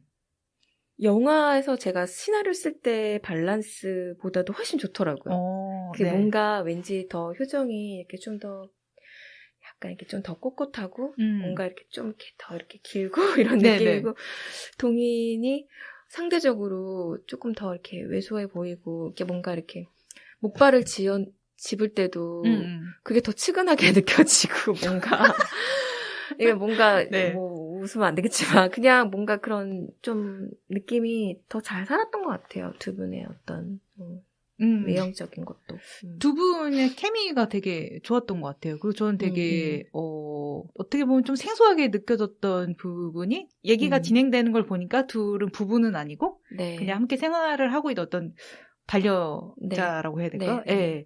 동거인. 같이 동거를 하고 있는 그런 사이인데 되게 어떤 선이 있는 거예요. 굉장히 깍듯하게 서로 예의를 지키고. 그래서 보면은 뭐 치약을 사러 가는데 그 동인이 우리 치약이 있던가 뭐 이렇게 얘기를 하는데 근데 이제 효정은 내 건 아직 남았다라고 해서 치약도 지금 따로 쓰는 그리고 이제 막 그 효정의 방에 들어갈 때 항상 이렇게 노크를 하고 들어가잖아요. 그래서 어떤 그런 서로의 어떤 프라이버시 같은 걸 굉장히 좀 지켜주고 있는 되게 조금 잘 보지 못했던 형태의 모습이다라는 느낌이 들더라고요. 그러니까 이게 그 원래 선생님 보여드렸던 시나리오에도 두 사람이 부부관계는 아니고 그냥 동거인인데 그냥 막연하게 마치 남들에게는 사실혼 관계처럼 보이는 좀 친근한 그런 관계로서 이렇게 설정을 저는 좀 했었던 것 같아요. 처음에는. 근데 이제 그렇지만 시나리오에도 둘이 같이 잠을 자거나 이런 건 없었어요. 근데 이제 역시나 이제 선생님도 두 사람의 관계가 뭐 사실은 뭐 이렇게 할 만큼 뭐 그런 건 아닌 것처럼 뭔가 이렇게 조금 그동안에 우리가 영화나 드라마에서 뭐 재혼가정이니 같이 사실혼 관계로 사는 사람이니 했을 때 그냥 보통의 부부들의 어떤 삶의 그런 느낌으로 이렇게 좀 보여지기 마련이잖아요. 마치 어떤 역할 분담도 딱 되어 있고 뭐. 근데 그런 좀 궤도에서 좀 벗어났으면 좋겠다, 두 사람의 관계가. 그래서 시나리오 쓸 때도 그렇게 좀 구분 지어진 건 있었지만, 이거를 관객들이 느끼게 더 명확하게 보여줘야겠다는 생각을 더 하게 된 거예요. 그래서 그 치약, 그 대사도 제가 이제 다시 넣은 거고, 둘이 방을 구분해서 쓴다는 걸 또 명확하게 보여주고 싶어서, 효정은 아마도, 동희는 자기 서재방을 내주면서, 뭐, 효정은 아마 나는 침대도 필요 없어. 뭐, 그냥 여기서 자면 돼. 이불만 펴고, 뭐, 행거만 하나 주면 돼요. 분명 이랬을 것 같아요. 근데 동인이 아마, 그래도 그러면 안 된다. 뭐, 이렇게 싱글 침대라도 하나 두자 해서 되게 그 서재방에 언밸런스하게 침대가 딱 하나 있잖아요. 그런 어떤 그 효정이 이 집에서 아주 편안하게 안착되어 있는 게 아니라 짐가방도 중간에 막 보이고 행거에 그냥 옷이 막 걸려있는 바깥에 옷장에 넣어있는 게 아니라 그런 어떤 좀 이질감 같은 게 자연스럽게 좀 보여지면 좋겠다. 그리고 이거는 좀 되게 의도된 건데 효정이 다림질을 할 때도 동인이 뭐 소파에서 책을 읽는다거나 이렇게 하고 싶진 않았어요. 그도 뭔가 일을 하고 있었으면 좋겠다. 저희 집 풍경이 좀 그래요. 그러니까 네네. 그러니까 저도 가사를 딱 분담해서 하거든요. 저는 부엌 담당이 아니라 청소 담당, 네. 청소 빨래, 남편은 부엌 담당, 약간 이렇게 나눠지는데, 그래서 효정이 막 부엌에서 설거지하는 장면이라든지 뭐 부엌에 있는 장면을 최대한 안 넣고 싶었어요. 어떤 이 집안에서 왠지 효정은 좀 빨래와 청소의 느낌을 할 것 같고 동희는 그래서 마트에서 장 봐오는 씬도 막 있잖아요. 부엌과 뭐 이런 것, 그러니까 빨래 뭐 널고 개는, 그러니까 막 뭐 넣는 정도는 해줄 수 있을 것 같고, 빨래도 그래서 자세히 보시면 그 동인이 넣는 빨래는 다 동인 옷이에요. 그 양말 옷이 섞여 있진 않아요. 다 자기 손수건, 빨래 뭐 이런 거 여러 가지. 그러니까 그런 조금 관객이 캐치하든 못하든 저는 이제 좀 계속 그렇게 좀 독립적인 느낌으로 좀 하려고 했었어요. 그게 독특하게 보일 수 있는 거는 기존의 드라마나 영화에서 어떤 노인은 이럴 것이다. 그냥 지금 나의 젊음의 삶들이 막 섞여서 막 이렇게 하니까 이게 유지가 될 거라고 생각하겠지만 저도 결혼한 지 지금 6, 7년이 됐는데 화장실도 웬만하면 따로 쓰고, 그러니까 좀 구분을 좀 이렇게 다르니까, 그 남자가 둘이라 집에. 네. 그러고, 잠도, 이렇게 좀, 솔직히 말하면, 침대를 좀 따로 씻고 싶을 만큼, 네네. 이게 불편하잖아요. 네. 누군가 그냥 같이 자는 건 조금 이렇게, 이렇게 전 되게 험하게 자는 스타일이거든요, 또. 네. 그래가지고. 아무튼, 그러니까 되게 좀 독립적이에요. 제가 쓰는 치약도 따로 있어요, 솔직히. 남편은 솔직히 아무거나 저도 쓰는데, 저는 좀 비싼 거 쓰고 싶고. 향 좋고 맛 좋은 거. 안 나눠. 이거는, 그거는, 그 사람은 아무 무신경하지만, 네. 저는 다 구분을 하고 있답니다. 굉장히 집안에서 네. 홀로 이렇게 사는 독립적인 삶을 살고 있어서 스스로 만족하고 있어요. 아무튼 그래서 저도 네. 그렇기 때문에 나이가 69살을 살았으면 얼마나 나이가 들면 자기 취향이 되게 확실해지잖아요. 그렇죠. 네.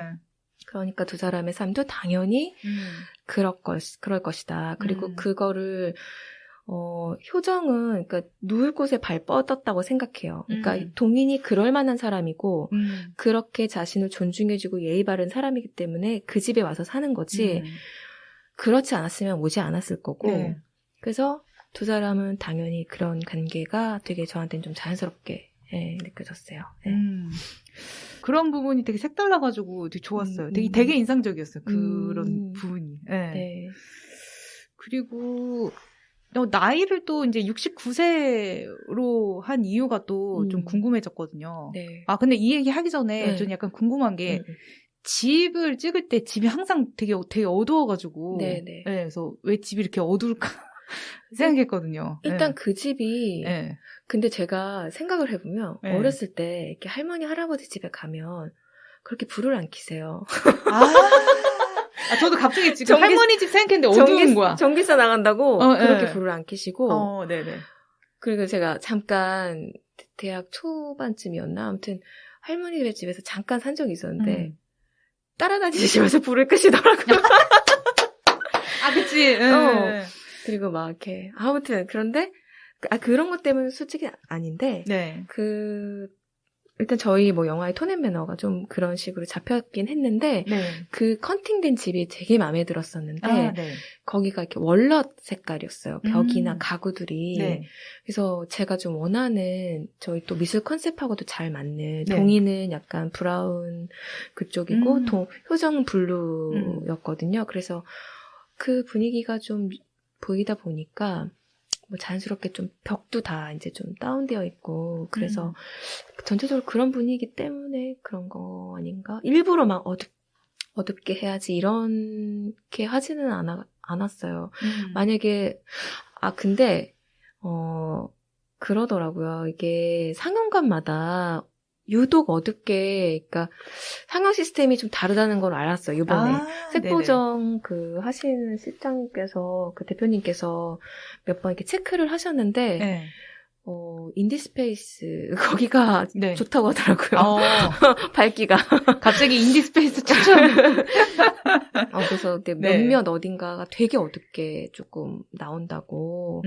제가 색보정실에서 봤던 그 밝기랑도 다르다고. 그래서 제가 항상 조금만 더 누를까요? 그러면은 감독님 실제 상영관 가시면 아마 더 어두워질 거예요. 이렇게 항상 그런 말씀을 하셨었던 기억이 있어요. 네. 특별한 의미가 있었던 건 아니었고요. 네, 근데 뭐 어쨌든 조금 차가운 느낌을 좀 유지를 하려고 해서 그래서 이제 나중에 봄볕이라는 순간이 나왔을 때 그게 조금 더 따뜻하게 느껴지고 싶어서 톤을 좀 그렇게 잡긴 했어요. 네, 그러면 이제 아까 하려고 했던 이제 나이를 69세. 왜 69세로 설정을 하셨는지. 그게 되게 선입견으로 시작한 거예요. 그러니까 뭔가 이 효정의 나이, 제가 이제 시나리오 쓸 때 주인공 나이를 좀 정확하게 쓰고 시작하는 편인데 이 인물을 그릴 때 뭐 중년과 노년의 경계 정도의 나이로 설정하면 좋겠다라고 생각을 해서 69, 그러니까 70 하면 그냥 노인이라고 불리우는 것 같고, 60대는 저희 엄마만 봐도 아직은 좀 젊죠. 네. 그래서 예전에 우리가 막 사실 40대만 돼도 막 중년이야라고 이렇게 말했는데, 나 지금 40대인데 나 중년 아닌데 막 이런 느낌 있잖아요. 네. 그래서 69 정도의 나이이지 않을까라는 생각을 이제 하면서 이제 원래 시나리오 쓸 때는 새도 없었어요. 69라고 했었는데 사람들이 좀 그렇다. 야 이거 음란막이 자꾸 그러니까 그래서 그 오해를 하셔서 이거 뭔가 나 의도하지 않게 자꾸 그렇게 꽂히면은 안 될 것 같아서 정확하게 새를 쓰자 해서 그렇게 썼었죠. 근데 진짜 딱 경계에 서 있는 그런 느낌인 것 같아요. 네. 그랬었어요. 딱 70만 돼도 벌써 딱 느낌 좀 다르잖아요. 60대와 70대는.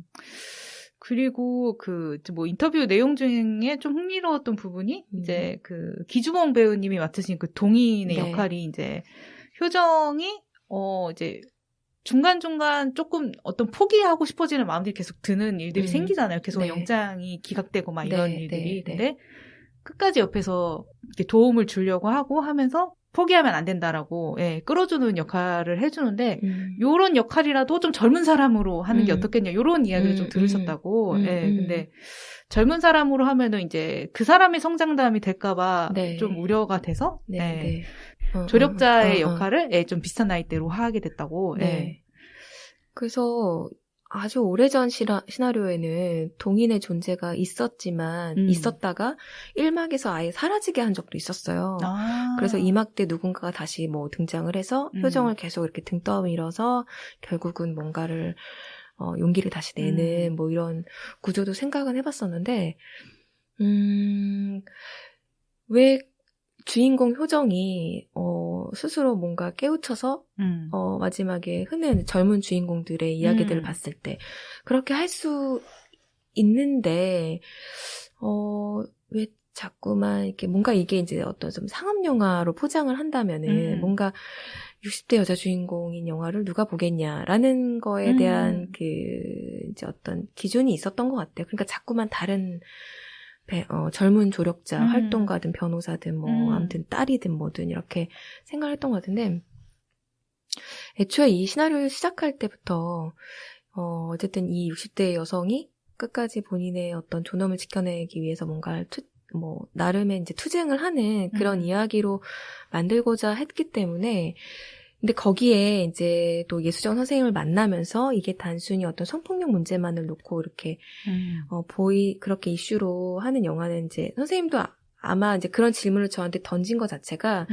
만약에 이게 그런 이슈로만 가는 영화면 그러니까 자기는 좀 안 하고 싶다라는 식으로 그러니까 제가 선생님 만나 뵙기 전에 PD님한테 먼저 들었어요. 감독이 이거를 어떤 방향으로 갖고 싶은지가 궁금하다. 그래서 그런 질문을 하셨다길래 와, 이런 질문을 던지는 배우님이랑 너무 하고 싶다라는 생각을 했었어요. 그런 걸 봐주신 거잖아요, 결국. 그래서 저도 이 이야기 자체가 이제 선생님 만나면서는 더더욱 내가 생각한 노년의 어떤 모습을 이제 그린 부분이 나도 조금 깨우치지 못한 걸 선생님이 가끔 이렇게 던져주는 말씀들이 있었어요. 선생님이 이 영화 하기 전에 다른 영화 했을 때 인터뷰들만 봐도 너무나 그게 막 보여요.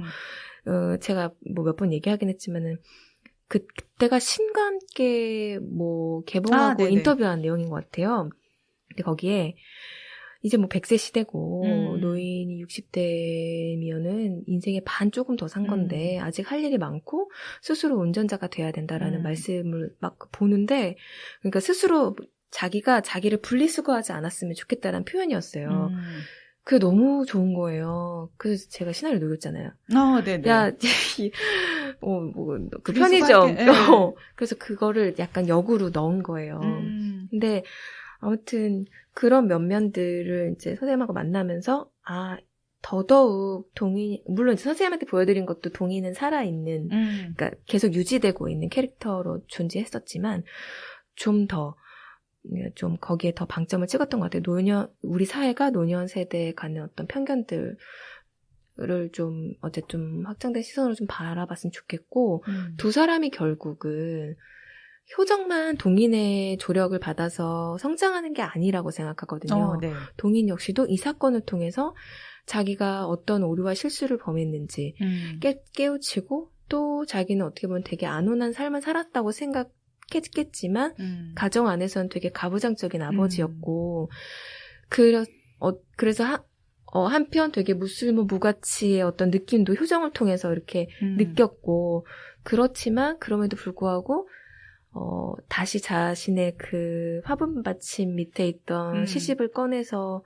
물론 효정에 의해서 발견된 거지만 그 책장을 한번 넘기고 언젠가 다시 시를 한번 또 쓸 용기를 낼 수도 있지 않을까, 그 사람은. 그러니까 그 포기하면 안 돼요, 뭐든이란 말 한 게 꼭 효정한테만 하는 얘기는 아니라고 생각하거든요. 그래서 두 사람이 결국 서로에게 서로 영향을 받아서 어떤 일을 해내고 성장하는 걸로 해야 된다라고 생각을 이제 했기 때문에 그게 저한테는 그냥 자연스러운 선택이었던 것 같아요. 네. 촬영하시면서 네. 이 두 분의 합이 너무 이 장면에서 특별히 너무 좋아서 막 되게 인상 깊었던 그런 씬 있나요? 저는 그게 이제 첫 촬영이었는데 네. 사실 첫 촬영 때는 너무 긴장을 많이 하긴 했었어요. 네. 근데 첫 촬영이 민원실 고소 그거 하러 가는 그 장면인데, 근데 개인적으로는 아쉬운 면이 좀 있어요. 그 씬이 어떤 표현에 있어서. 근데 그럼에도 불구하고 그 두 분이 딱 나란히 앉아서 이야기를 하는 거를 이제 현장에서 이제 처음 보게 된 거잖아요. 네. 근데 선생님 뭐 이렇게 편하게 책 보러 다니지 도서관에 왜 책방 냈냐 그랬더니 기재원 선생님께서 이렇게 앉아 계시다가 이렇게 자리를 약간 이렇게 움직이면서 옛날에 뭐 이러면서 얘기를 하시는 그 두 사람의 모습이 사실은 카메라 밖에서도 되게 비슷하시거든요. 근데 네네.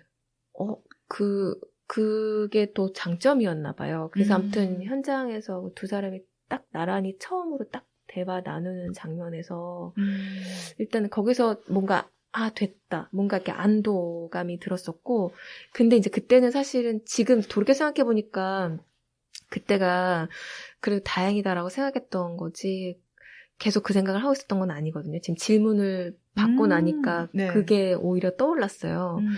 근데 개인적으로 조금 좋았던 씬은, 두 사람이 골목에서 이제, 얘기하다가 헤어지는 장면. 네. 그래서 동인이 우풍은 없나 이럴 때 돌아볼 때 그때 현장에서도 그랬고 영화 처음 이제 물론 편집할 때 많이 보지만 이제 첫 부산에서 큰 화면으로 프리미어 상영했을 때 그때 좀 울컥하더라고요. 네. 그 장면이 제일 전 좋았어요. 네. 되게 동인이 효정을 생각하는 마음이 되게 깊다는 게 많이 느껴졌어요. 끝까지 포기 안 하고, 효정이 잠시 집을 이제 떠나버리잖아요. 근데 그때도 포기하지 않고 계속해서 어떻게든 찾으려고. 그래서 결국에는 찾아가서, 그 마지막에 헤어지면서 그 말을 한마디 하는. 너무 걱정되니까 그거 한마디라도 했어야 됐던 거죠. 근데 이게 시나리오 쓸 때 그 대사의 느낌보다 실제로 그 현장에서 그 공기와 뭐 그 분위기에서 그 말이 또 마침 효정이 좀 이만큼 갔을 때 탁 나오니까 또 효정이 또 거기서 멈춰요. 그리고 이거는 선생님하고 개봉한 이후에 나눈 얘기에서 제가 뒤늦게 알았는데요. 그게 원래 콘티가 조금 나눠져 있긴 했었어요. 네. 근데 현장에서 촬영 감독하고 얘기하다가 누나 이거 저한테 누나라고 불러가지고 누나 이거 그냥 합쳐서 갈까? 이렇게 얘기했는데 저는 너무 오케이. 그래서 선생님들한테 말씀드렸더니 선생님들도 원래 연극도 오래 하셨던 분들이라 그렇게 막 한 번에 쫙 뭘 하는 거에 대해서 부담감이 없으시더라고요. 네네. 그래서 좋다. 그래서 그렇게 딱 합이 맞았어요. 맞아서 저는 지금 영화에서처럼 그냥 그 한 장면으로 끝냈단 말이에요. 그 후반부를. 근데 어느 날 이제 그러니까 선생님하고 이제 개봉 이후에 막 만나서 얘기하는데 그 선생님이 그날 촬영할 때 동인 이제 멀어지잖아요. 멀어지고 토정 계단 막 올라가잖아요. 네. 그때 선생님 끝까지 연기하고 계셨던 건데 거기서 그 현관문을 다시 잡고 이렇게 막 갈등하는 그 뭔가 그 너무 흔들리는 그 마음을 연기하고 계셨던 거예요. 그래서 어느 날 그 어떤 인터뷰에서 저 왜 이렇게 담담하게 연기하셨어요? 그랬는데 선생님이 카메라 밖에서 울었어요. 이렇게 말씀하셨어요. 네. 근데 그날 선생님께서 그러시더라고요. 그 저한테 그 개봉 이후에 그 장면에 감독이 나를 이걸 하나 딱 찍으면 어떨까.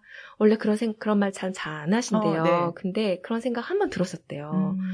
근데 뭐 지금 뭔가 이렇게 요구하는 것 같고 막 그래서 그냥 말았다고.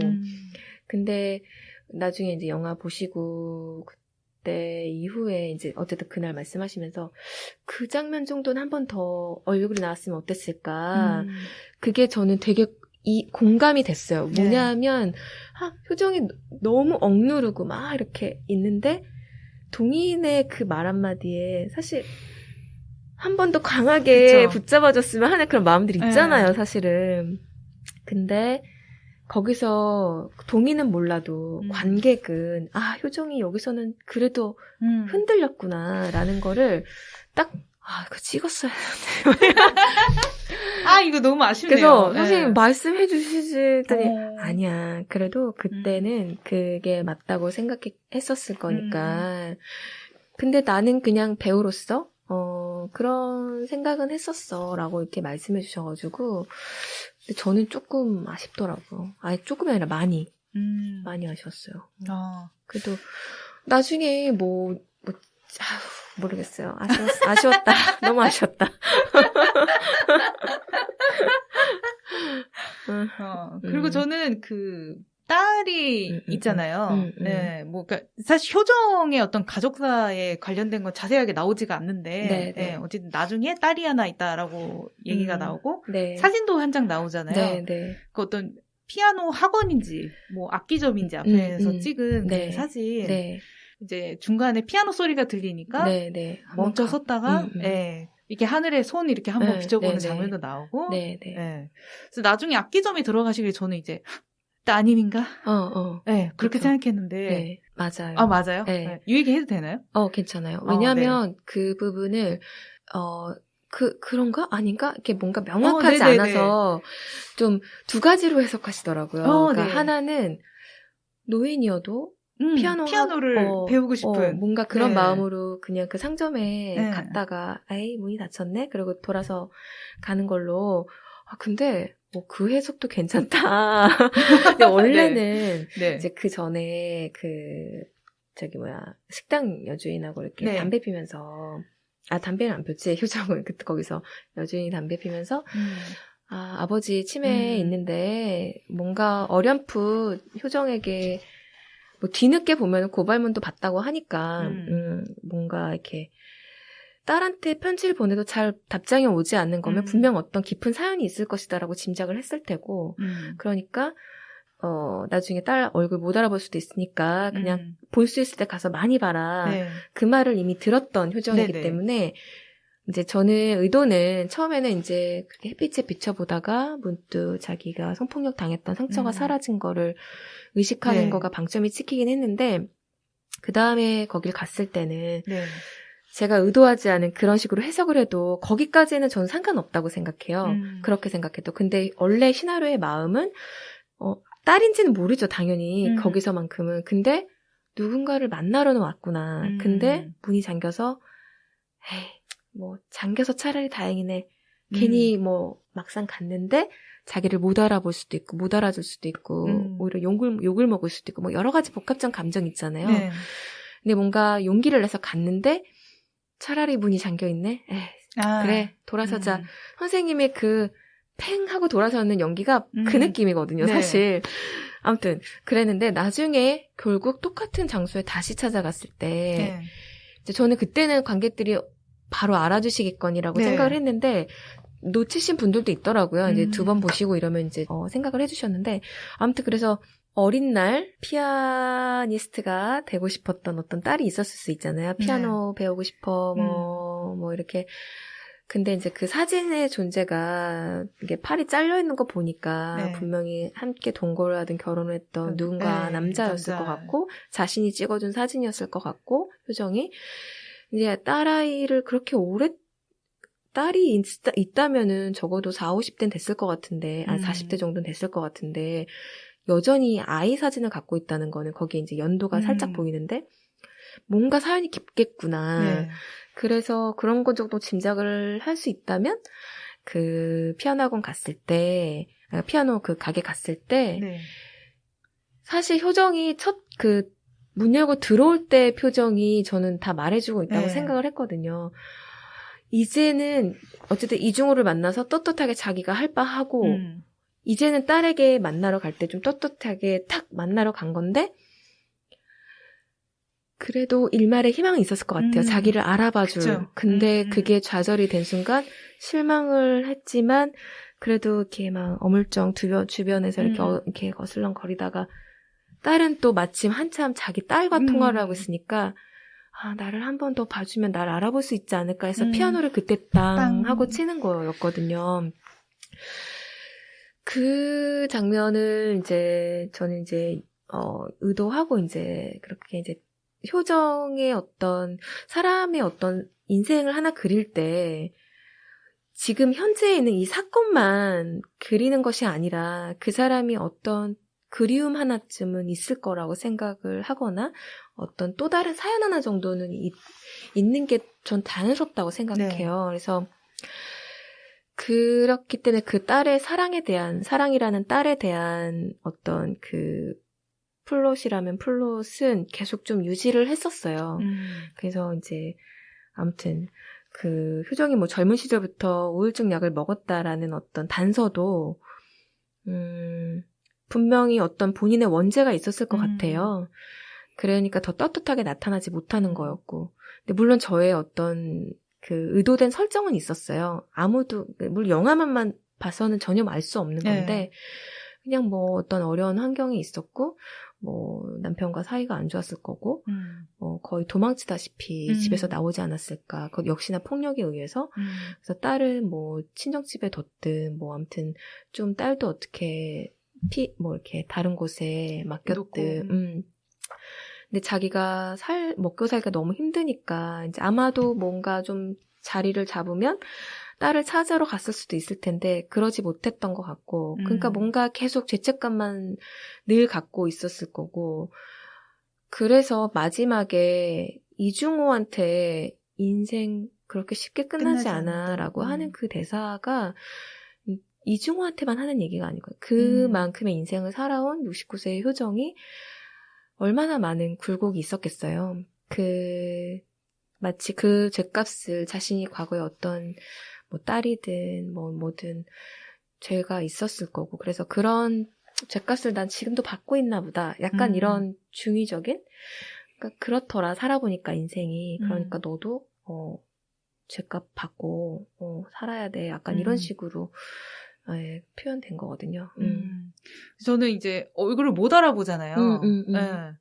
그래서 되게 하고 있는데 나가려고 하는데 손님이라고. 보통 안녕히 가세요 하는데 또 오세요 그러잖아요. 그래서 뭔가 되게 그것도 그래서 되게 뭔가 희망이 있어 보이는 거예요. 네, 또 효정도 맞아요. 네 하고 나가잖아요. 네. 맞아요. 그래서 되게 예리하시네요. 안녕히 가세요라고 썼다가 네. 또 오세요로 바꿨어요. 그 말이 좀 아프잖아요. 네. 이게 당연히 이제 그 순간에는 알아보지 못해서 그냥 자연스럽게 던진 말이겠지만 그럴 수 있잖아요. 효정이 언젠가 또 한번 왔을 수도 있잖아요. 네. 누군데 자꾸 이렇게 오지? 피아노에 관심 많은 할머니인가? 뭐 그럴 수도 있고. 근데 아무튼 한번 나갈 때 이렇게 한 번 더 이렇게 쳐다보긴 하거든요. 네. 사랑이가. 그쵸. 뭐, 언젠가는 알아볼 수 있겠죠. 네. 그래서 그 장면이 그래서 되게 좋더라고요. 네, 좀, 그것도. 선생님이 그 장면도 카메라 밖에서 울고 있었다고. 그랬을 것 같아요, 이거는. 그래서, 근데 전 선생님 뒤통수를 너무 좋아해가지고. 그러니까 누가 아니 이렇게 연기 잘하는 배우를 데려다 놓고 와 어떻게 이렇게 뒤통수만 보여주냐. 근데 그래서 한 번 나오는 얼굴이 정말 아주 값지지 않나요? 그쵸. 네. 근데 뒷모습만으로도 충분히 어떤 그런 감정이나 이런 것들이 느껴지니까. 네, 맞아요. 그게 배우죠, 진짜. 그런 배우님들. 네, 정말 뭐 예수정 배우님도 되게 팬층이 좀 두터우신 것 같아요. 특히 뭐 트위터에서는 뭐 난리다 또.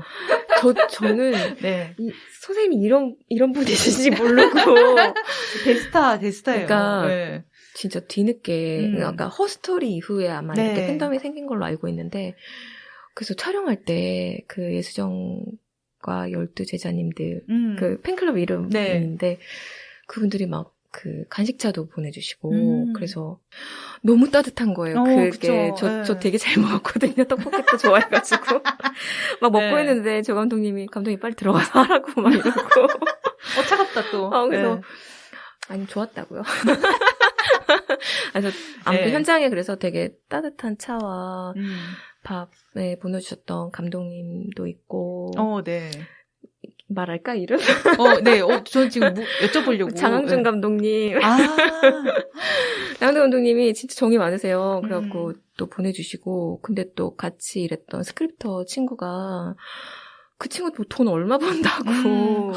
그것도 이벤트, 깜짝 이벤트를 한 거예요. 저 모르게 제작부랑 막 통화를 해가지고 그 현장에. 진짜 그 따뜻한 커피 한 잔이 얼마나 소중해요. 그렇죠.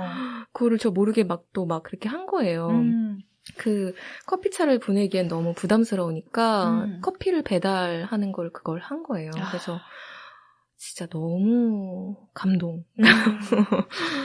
그랬었어요. 이런 걸 근데 주변에서 해주는 사람이 있다는 거는 이제 감독님이 얼마나 또 멋진 사람인가. 요걸 또 이게 알려주는 거거든요. 결국 그렇게 됐나요? 네. 아니, 그러면 더 양이 많았어야 되는데, 감당 못했어야 되는데, 그건 아니더라고요. 그래서, 그냥 요 정도 살았구나, 내가. 그렇죠. 또, 사람 마음이 또 다 같지가 않아요. 그냥 뭐, 그런. 언젠가, 감독님도 누군가에게 뭔가 차라도 보내시는 것으로. 그래서 진짜, 뭐, 사람이, 이런 말은 좀 그런가? 결혼할 때 한번 인간관계가 좀 정리되고 영화 한 편 찍을 때 한번 또 정리되는구나. 근데 이게 정리라기보다는 나도 미처 이렇게 연락도 잘 못하고 막 그랬었는데 어쩜 이렇게 다 소식을 알고 너무 따뜻한 메시지 개봉할 때는 개봉할 때대로 또 막 그렇게 보내주신 분들이 너무 많은 거예요. 그래서 제가 좀 많이 감동했어요. 그분들은 제가 진짜 저도 계속 생각하고 이렇게 리스트업해서 뭐 일 있을 때마다 감사 인사 해야겠다. 그래서 잘 저장을 해뒀습니다. 훈훈한 이야기 잘 들었습니다. 네, 그럼 저희 뭐 이야기를 많이 한 것 같아요. 근데 뭐 더 이야기를 나누려면은 뭐 또 뭐 1시간 정도 더 떠들 수 있을 것 같지만. 요 정도쯤에서 오늘 감독님이 말씀 굉장히 많이 하셨다. 거의 매세 목소리 거의 안 나오는 지금 이런 분량을 뽑아야 되니까. 아주 뽕을 뽑으셨다. 제가 좀 말이 많아요.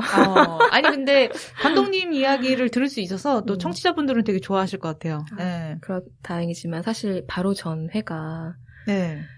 제가 또 이반지아님을 뒤늦게 영접하고. 그쵸. 다들 그래요. 그러니까 제가 그 유니콘님도 네. 또 저를 여기 영노자를 소개해준 그 언니랑 네. 또 되게 팬이어가지고 네네.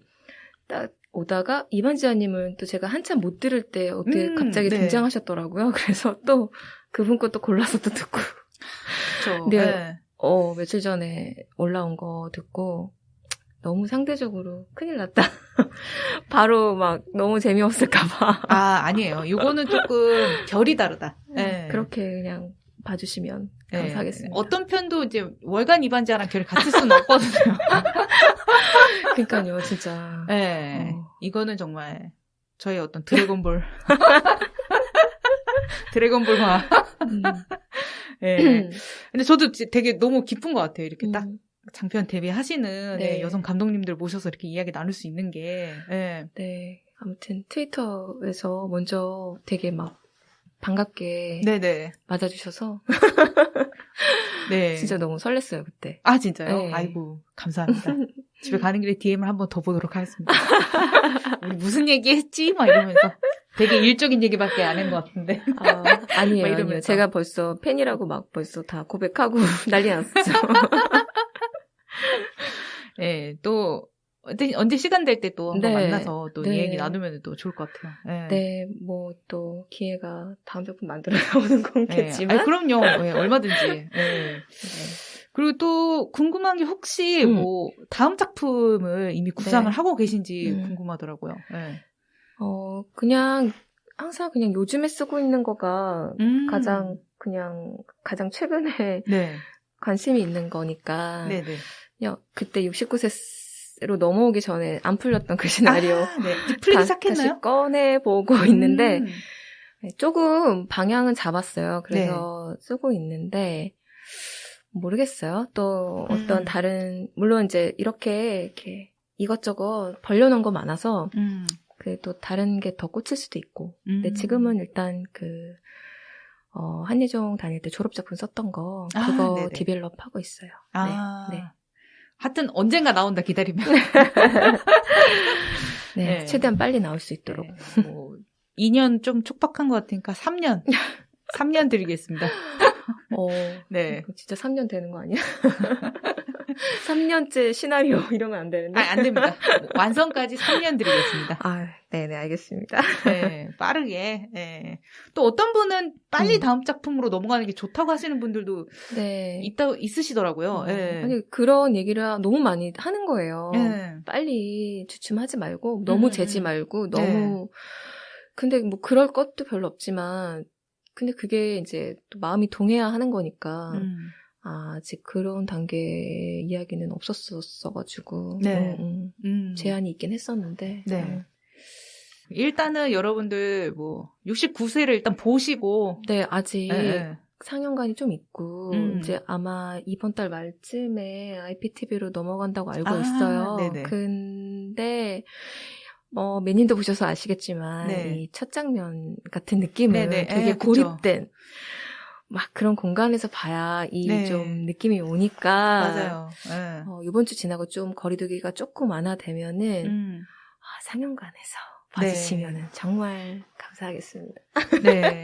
상영관에 가주시면은 좋을 것 같아요. 또, 영화관에 지금 사실 사람 자체가 많이 오진 않아서. 네, 맞아요. 막 그렇게 걱정을 이렇게 많이 하실 필요는 없을 것 같아요. 또 이제 자리를 또 띄워서 더 예매를 이렇게 받잖아요. 네, 그래서 괜찮지 않을까. 또 막 떠드는 장소도 아니기 때문에. 그렇게 생각합니다. 네. 그럼 오늘 얘기 나눠서 너무 즐거웠고 나와주셔서 너무 감사합니다. 네. 불러주셔서 너무 감사하고요. 네. 일단은, 아까 처음 뵀을 때 너무 신기해가지고, 이렇게 귀로만 듣던 사람이 앞에 실물이랑 같이 있으니까, 제가 너무 표정 관리가 안 되는데, 이제 조금 적응됐으니까 또 뵀으면 좋겠어요. 네. 너무 좋습니다. 네네. 저희는 나중에 또 친목으로 만나요. 그럼 감사합니다. 아유, 네. 네, 그러면은 오늘 나와주셔서 너무 감사드리고요. 네. 네, 감독님하고 이제 말씀 나눈 부분 여기까지로 하겠습니다. 네. 감사합니다. 감사합니다. 네, 아까 하려고 하다가 못했던, 저희 이제 그 월간 이반지하 공개 방송 이제 온라인으로 하는데 지금 티켓을 팔고 있습니다, 저희가. 그래서, 팟빵의 공지란, 그 다음에 저희 트위터와 인스타, 가셔서, 링크 확인하시고 많은 분들 신청을 해주시면 좋을 것 같아요. 또, 저희가 신청해주시는 분들을 위해서 뭔가 리워드를 또 생각을 하고 있는 중이기 때문에, 또 궁금하신 분들은 많이 신청을 해주시면 좋을 것 같습니다. 네, 그러면 저는 또 다음 주에, 또 재밌는 방송으로 찾아뵙도록 하겠습니다. 그리고, 다음 주 토요일에 이제 서울 퀴어 퍼레이드가, 이제 온라인으로, 생중계가 될 건데요. 제가 MC로 나가게 됐습니다. 그래서, 많은 분들 시청 바랍니다. 네, 감사합니다. 아유, 계속 얘기하다 보니까 무슨 얘기를 끝내야 될지 모르겠네요. 여기까지 하겠습니다. 모두가 함께 키워나가는 셀럽맷, 누가 날 키워줄 거죠?